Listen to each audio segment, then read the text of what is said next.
What up? I'm going to show you my workflow in Ableton when I'm building a song. I think Ableton is really great for composing music because it feels like you're playing music instead of programming. Um, so I'll try to make this quick. When you first launch Ableton, it'll look like this. It gives you 2 MIDI channels and 2 audio channels. I'm just going to do MIDI, and I'm just going to use stuff that comes with Ableton just to keep it simple and hopefully make this a short video. So we'll start with this is going to sound very cheesy, but we'll start with a 909 drum kit. And I just drag, you just drag stuff like out here and it'll drop it into a new track. We need some instruments, bass.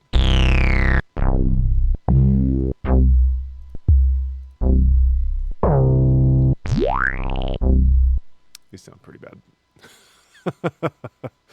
Whatever.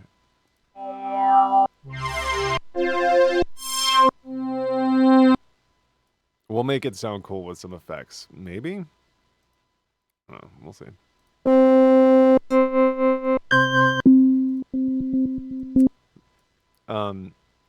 While I'm doing this, let me show you that if you're ever not sure what something on the screen does, if you hover over it down here in the bottom left corner, this little box here will tell you whatever you're hovering over. It gives you a description of what it does, which is super helpful when you're getting familiar with this stuff. All right, that should be enough voices to get something going. Now, up here you can set the tempo and your time signature. This toggles your metronome on and off.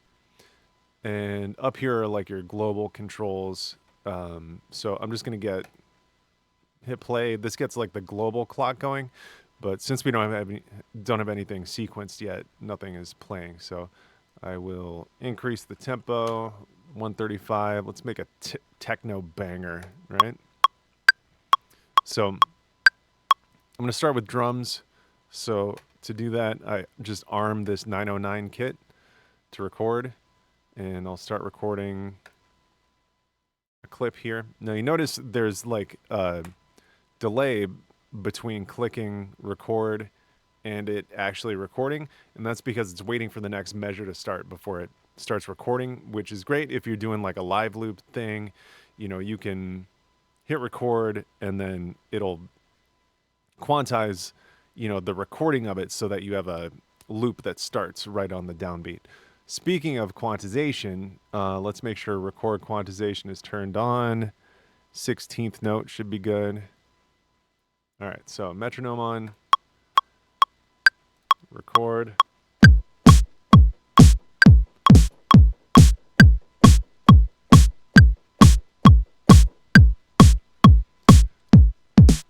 Now, I made a mistake in here. The snare didn't really hit where I wanted it, so I'm just going to drag that over and it should snap right to the grid. Cool. So now we got that basic, kind of techno beat going. And we need some hi-hats, right?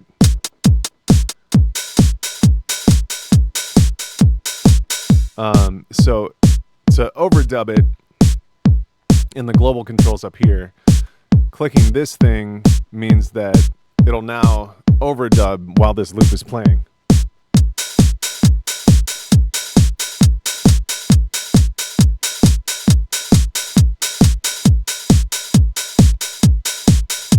So we can just keep that going. Let me turn this down a little bit. So we can just keep that going and start adding some layers onto it. So let's get some bass.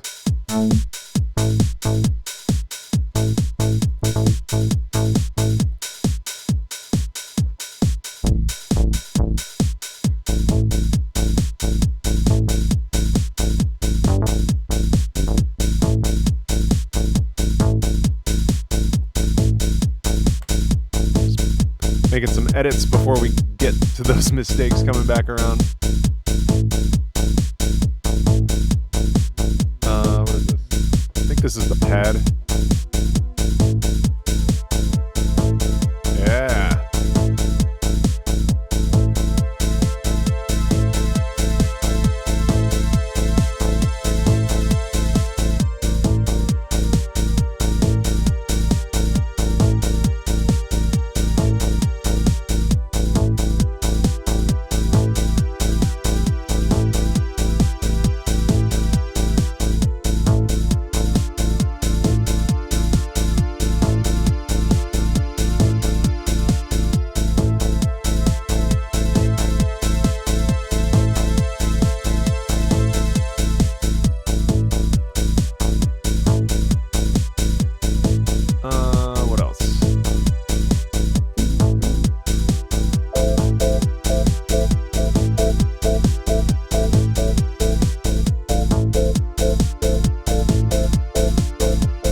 clips that you're recording can be like a whole song long. Like you could just record a lead that goes throughout your entire song and then just leave it there as one clip. You can also record yourself improvising and then just trim it down to what you want to use, which is what I'm going to do here.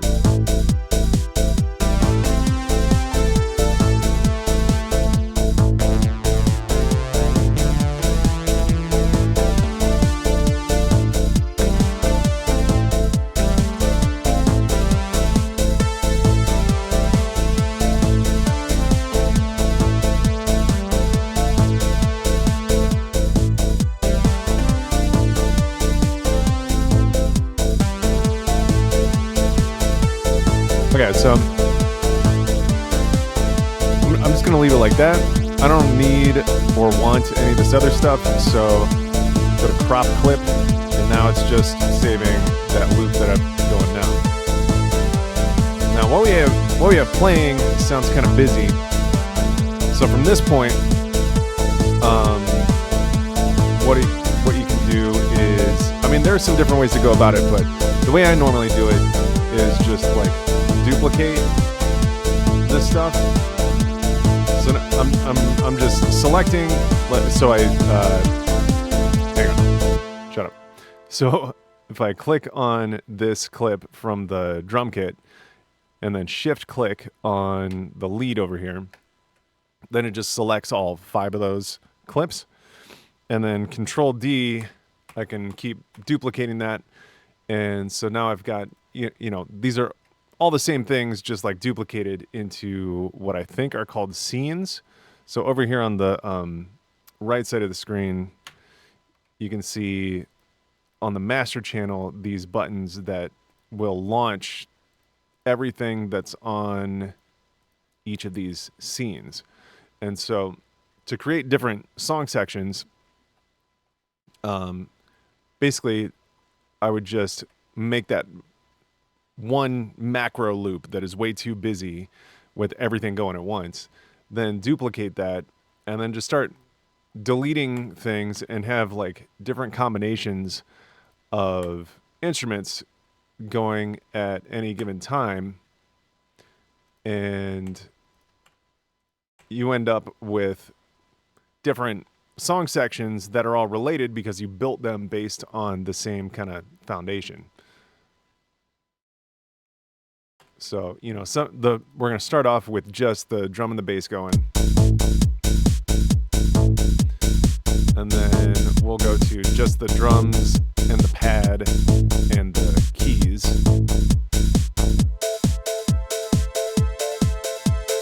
And then maybe we like break it down and just have the pads and the lead going.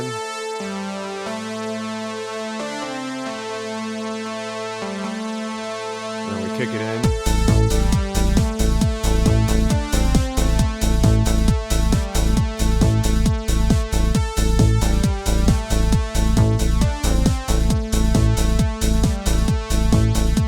Everything in.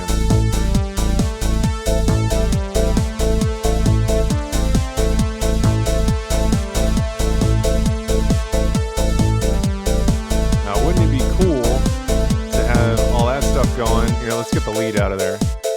And now we can change up the bass line a little bit.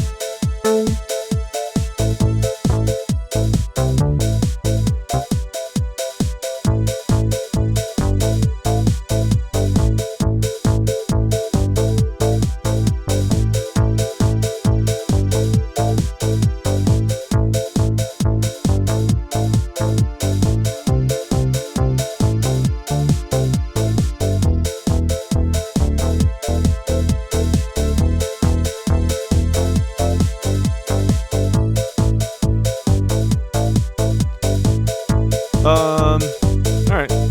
So now we've got all these different song sections created. And so what I just did is hit stop, like global stop here. If you hit that twice, it'll take your, I don't know, this thing back to 1-1, you know, back to the very start of your song or arrangement or whatever. But if I hit play again, all of these clips are going to start playing because they're still kind of ready to go. So to totally stop everything so that if you hit play again, nothing is playing, you hit this little square here, and now I can hit play and it's silent because like nothing is technically playing yet. Right? So let's do that again. Take us all the way back to square one. And so to like arrange a song that I can then mix, from this point, I click this button back to arrangement, and this will kind of reset the whole arrangement of the song. And I'm not like totally clear on all the terms, but this is just how I do it. Click this record button, and now we're recording the arrangement of the song, if that makes sense. So this button here takes us to arrangement view, and this is sort of like what I consider the song view. So like this is the loop view. Here we're looking at all the loops and song segments, song sections that we have. And then over here, this is like the full song, or what will become the full song.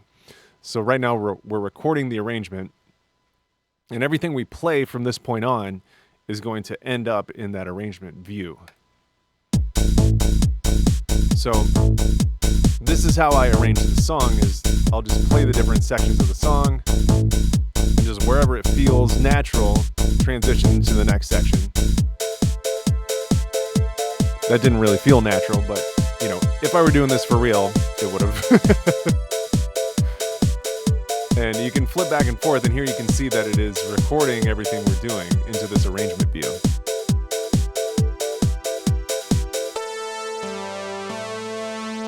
And worth noting that anything you do while it's recording this will be recorded. So like if I change the volume of this lead, that volume change, the gain change on that slider there will be recorded as automation into the full song arrangement.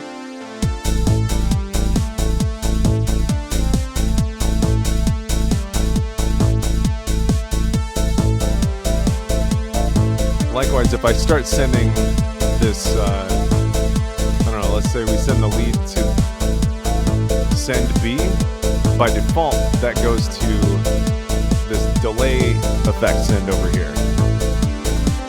And so as I'm increasing the send and decreasing it, it'll record that as automation as well.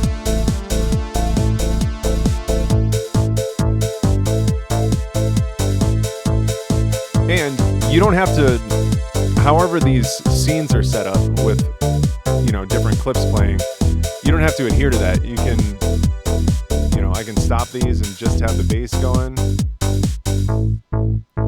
These little square buttons here are how you stop a track from playing.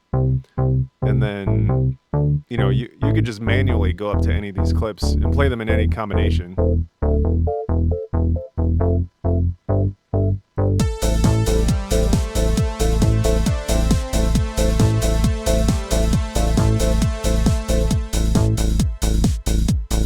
And then, you know, we'll just give like 16 bars of just the drums so the DJ can mix into their next song.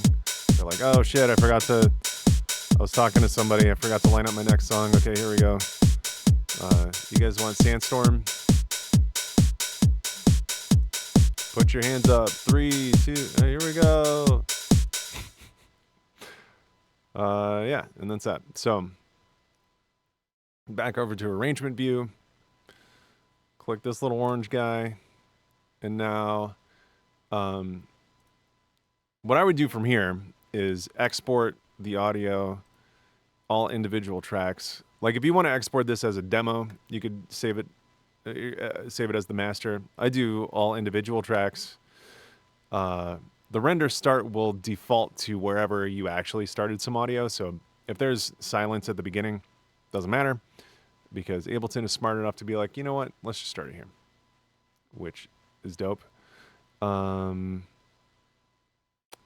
Include return and master effects. This will like also give you a track for like the effects sends. whatever. You can get into all this minutia later on. Oh, so for exporting tracks, definitely want it to be PCM, which is a WAV file, as opposed to MP3, because MP3 is fine for like sharing with friends, but that's not working audio quality. So we want WAV for working audio quality because we're gonna mix these tracks later. Export, and then blah blah blah blah. That takes its sweet time rendering audio, and that's about that. So